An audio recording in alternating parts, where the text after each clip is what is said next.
നമസ്കാരം, ഞാൻ രജനി അഭിലാഷ്.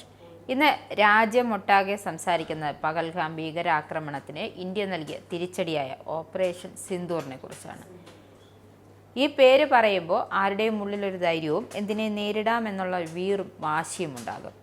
എന്നാൽ ഇതൊന്നും ഞങ്ങളെ ബാധിക്കുന്ന കാര്യമല്ല എന്നും നിങ്ങൾ ക്യൂവിലാണ് എന്ന് പറയുന്നത് പോലെ അതെ, ഞങ്ങൾ തിരക്കിലാണ്. ആരാണ് തിരക്കിലെന്ന് മനസ്സിലായില്ലേ? മുഖ്യനും കൂട്ടരും മുടിഞ്ഞ തിരക്കിലാണ്.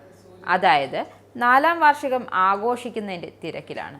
ജില്ലകൾ തോറും വാർഷികം ആഘോഷിക്കുന്ന തിരക്കിലും, അതും കടുത്ത സാമ്പത്തിക പ്രതിസന്ധിയൊക്കെ ഉണ്ടെങ്കിലും ഇതൊന്നും ഇല്ലെന്ന് സ്ഥാപിച്ച് ജനങ്ങളുടെ നികുതി പണമെടുത്ത് കോടികൾ പൊട്ടിച്ച് ആഘോഷിക്കുകയാണ് ഇരട്ടച്ചങ്കനും കൂട്ടരും.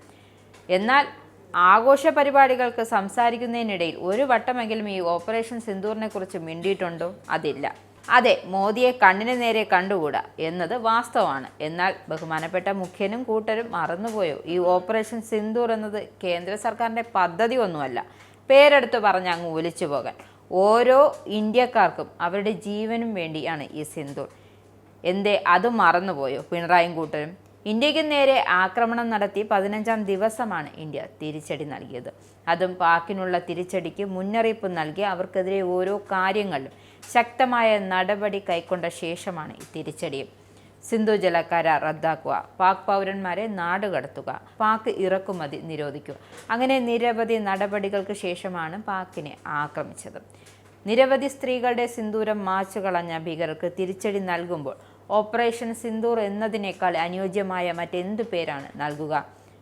രാജ്യം ഒന്നാകെ അഭിപ്രായപ്പെടുന്നുണ്ട് ഈ പേര് ഉചിതമാണെന്ന്. മാത്രമല്ല, രാജ്യത്തെ ഏറ്റവും അധികം സിന്ദൂർ കൃഷി ചെയ്യുന്ന സ്ഥലം കൂടിയാണ് കാശ്മീർ. അങ്ങനെ നോക്കുമ്പോഴും ഈ പേര് അനുയോജ്യം തന്നെയാണ്. എന്തായാലും ഓപ്പറേഷൻ സിന്ദൂറിന് ആ പേര് നൽകിയത് മറ്റാരുമല്ല, പ്രധാനമന്ത്രി നരേന്ദ്രമോദി തന്നെയാണ്. സ്ത്രീ സുരക്ഷയ്ക്ക് പ്രാധാന്യം നൽകുന്ന മോദി തന്നെയാണ് സ്ത്രീകൾക്കായി പോരാടിയതും. ഓപ്പറേഷൻ സിന്ദൂർ എന്ന കര, വ്യോമ, നാവിക സേന സംയുക്ത നീക്കത്തിലൂടെ പാകിസ്ഥാനിലെ 9 ഭീകര കേന്ദ്രങ്ങൾ തകർത്തതും. ആക്രമണത്തിൽ 70 ഭീകരർ കൊല്ലപ്പെട്ടു, 80 പേർക്ക് പരിക്കേറ്റു. നിങ്ങൾക്കും ആനന്ദ് മീഡിയയുടെ പ്രേക്ഷകരിൽ ഒരാളാകണ്ടേ?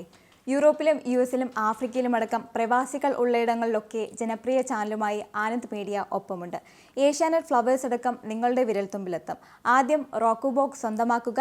അതിൽ നിന്നും ആനന്ദ് മീഡിയ ആപ്ലിക്കേഷൻ ഡൗൺലോഡ് ചെയ്യുക, ഇൻസ്റ്റാൾ ചെയ്യുക. എന്നിട്ട് 02085866511 എന്ന നമ്പറിൽ ഞങ്ങളുടെ കസ്റ്റമർ കെയറിൽ ബന്ധപ്പെടുക. അല്ലെങ്കിൽ +91 735 660 3747 എന്ന നമ്പറിൽ വാട്സപ്പ് ചെയ്യുക. ആനന്ദ് മീഡിയയുടെ സേവനങ്ങൾ സ്വന്തമാക്കുക.